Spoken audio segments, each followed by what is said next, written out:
The mid-1850s, about in the mid-1800s, Alcatraz became part of California in the United States. Well, we immediately dynamited the top of the island and put a big platform up here. Put a whole bunch of cannons on the island and turned it into a Civil War fort. Never used in any battles like all the forts, but just in case. Alcatraz remained a military installation, a military base, up until 1933. In 1933, Alcatraz was converted into the maximum security federal penitentiary that it's famous for, housing some of the most notorious criminals, like Al Capone, Machine Gun Kelly, and Robert Stroud, the Birdman at Alcatraz, just to name a few. Now, it remained a prison until 1963. In 1963, the government could no longer justify how much money it was costing to keep this thing going. The buildings were falling apart, but even if they weren't, it was too expensive to run anything on an island, especially a prison. So they shut it down. They moved all the prisoners to prisons on shore. Alcatraz lay vacant for 6 years, until 1969. In 1969, a group of Native Americans took over the island, claiming it as Indian land. They were going to turn it into a reservation of sorts, a cultural center. It was a good idea. Unfortunately, though, a few bad seeds in the group started to burn and vandalize some of the buildings. They started a couple of fires out here, and when they did, police boats were told to come and take all the Indians off the island. Alcatraz lay vacant again. It's kind of unfortunate it didn't work out with the Indians, because otherwise it'd probably be a casino today. That would be cool. Well, in 1972, after a couple of years of being vacant again, the National Park Service took it over, and it very quickly caught on. It's now San Francisco's top tourist attraction. They let about 5,000 people a day come out here, and it books up way in advance. You guys have tried to get tickets out here. You know how to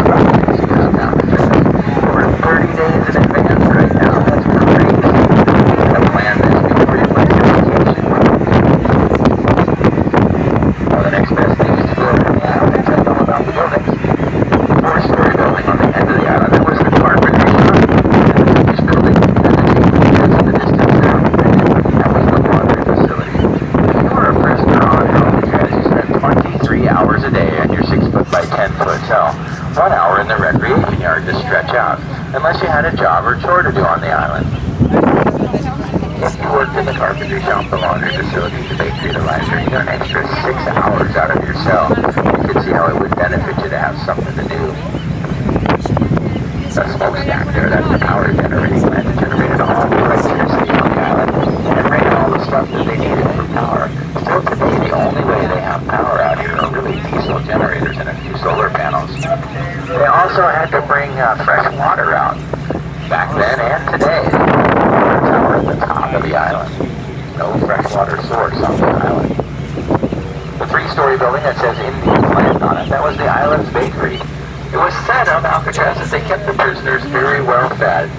Very well fed, fat, and happy is the exact quote the warden gave. He also didn't allow them to take cold showers so they couldn't become accustomed to cold bay water. And they were doing this so that they would not try to escape, or in hopes that they wouldn't. In spite of that, though, there were still 30 prisoners involved in 17 different attempts to break off Alcatraz. 7 were shot and killed, a couple drowned, and all the rest were recaptured. However, in 1962, Frank Morris. Before Alcatraz closed as a prison, Remember Frank Morris? Part of the reason why it did. Frank Morris. Yeah, he got out. The brothers tunneled their way out of their soft concrete cell. They dug holes using spoons. The concrete was falling apart that badly. It took them a while to do. They hid their progress so they could fit out the hole. And they climbed down the island, entered the water right here, and swam behind us and to our left to Angel Island, about 1.5 miles away. They were never seen again. The warden at the time insisted that they drowned and that their bodies were never recovered. Pretty unlikely that one, if not all 3 of the bodies, would not have washed up on shore. More likely they did make it off the island. You might have seen the movie Escape from Alcatraz, starring Clint Eastwood, based on their story. If not, tonight's a great night to rent that one. The Frank Morris and England brothers story, Escape from Alcatraz. The white building with the archways there, that's the Sally Port. That's a fancy name for a heavily fortified gate. A drawbridge would lower down. That's how you got on and off the island. That's the oldest building still standing on Alcatraz from the Civil War era. And that's a four-story building next to the modern dock. Ferry boats used to take the tourists out here now. That four-story building is where the 70 guards and their families live. This was a pretty isolated lifestyle for the guards and their families. Everybody understands how difficult it was to be a prisoner on the island. It was supposed to be. But not too many people think about how tough it was to be an employee. Kids would take a boat to school every day during the school season, the school year. And guards that weren't working could join them to go into the city to get supplies, but otherwise they were stuck out here. The lighthouse up there, that's right by the warden's residence. The head of the island lived up there. Buildings that we saw without roofs, they were burned down by the Indians during that short stay in 1969. The warden's residence up there, this was the first lighthouse on the west coast that was completed. A group of 6 that were commissioned. This is the very first one to get its lens delivered around the southern tip of South America, Cape Horn, so that they could put it up in the lighthouse and actually light the light.